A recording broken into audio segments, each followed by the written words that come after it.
Саша для нашего центра как бы не характерный клиент, потому что СМА – это вещь, которая, скажем так, это заболевание генетическое, то есть оно передается через генетику и выражается в таком нарушении обмена веществ, при котором pogibают мышцы.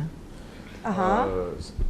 Saşada olan xəstəlik, hansı ki bu xəstəlik SMA xəstəliyidir və SMA xəstəliyi bizim mərkəz üçün ənənəvi bir xəstəlik deyil. Çünki bu autizmdən fərqli olaraq genetik ötürülən bir xəstəlikdir və əzələ boşluğu yaradır. Bəli.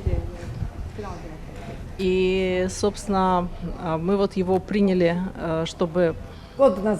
Год назад, да, с целью в первую очередь посмотреть, что удастся сделать. И вот сейчас, честно говоря, у нас уже у всех азарт, потому что мы видим, что прогресс очень хороший. То есть у него выросли... Хороший, отличный. Отличный, да. У него, скажем так, восстановились мышцы там, где, собственно, они уже давно как бы погибли большей частью, то есть где они уже не работали.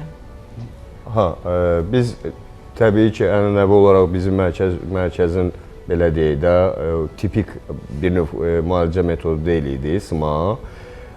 Biz götürdük və müəyyən tədqiqatlar aparıb, nəticələr əldə etməyə çalışdıq ki, bir il ərzində və çox şükür ki, artıq sizin dediyiniz kimi deyəcək, möhtəşəm nəticələr əldə etmişik. Belə ki, nəinki hüceyrələr bərpa olub, hətta uzun illər bundan qabaq artıq öz fəaliyyətini tamamilə itirmiş. Yəni, belə sadə dildə desək, ölən hüceyrələr bərpa olmağa başlayıb. Yenidən sanki canlanıblar. Canlanıblar. Nə gözəl, bu böyük bir xoşbəxtlik deyə əziz tamaşaçılarımız. Valideynlər üçün bilirsiniz bu nədir? Və mən sizə deyərəm ki, bəlkə də bu autizm xəstəliyindən də daha ağır xəstəlikdir. Çox, qat-qat. Çünki bu təxminən serebral iflicə bənzəyir də, anladığım qədərilə. Serebral iflicə bənzəyir, amma fərqlidir və çox nadir insanlarda olan xəstəlikdir. Это очень редкое заболевание, правда? Что? Редкое заболевание. Оно как бы вроде как редкое, но на самом деле, когда вот мы смотрим в том же интернете, мы видим, что таких детей достаточно много, что удивительно, потому что, скажем, 10 лет назад казалось, что их реально вот единицы, а оказывается нет, их не единицы, их довольно много.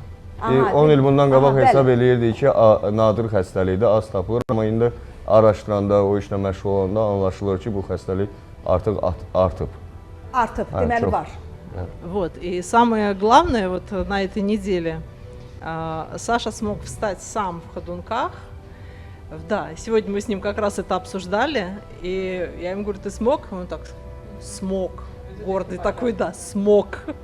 Ən vacib olanı artıq o dəstəklə, köməklə ayağa qalxa bilir. И сегодня мы обсуждали, какие мышцы у него как бы самые слабые, то есть с которыми нужно больше работать, потому что видно, что встать как бы он встал, но ему тяжело, и, скажем, есть мышцы, которые плохо держат. Нет, сейчас лучше гораздо, чем вот то, что у вас тут. O görüntünü istəyirəm. Elə bax belə. Biz bugün Saşanın məhz hansı əzələlərində boşluğun daha çox olduğunu, hansı əzələlərə belə deyək də müalicənin, müdaxilənin daha çox olduğu barədə müzakirələr aparmışıq. Короче, мы собираемся с азартом работать дальше и посмотрим, будем надеяться, что у нас получится лучше. Все будет отлично.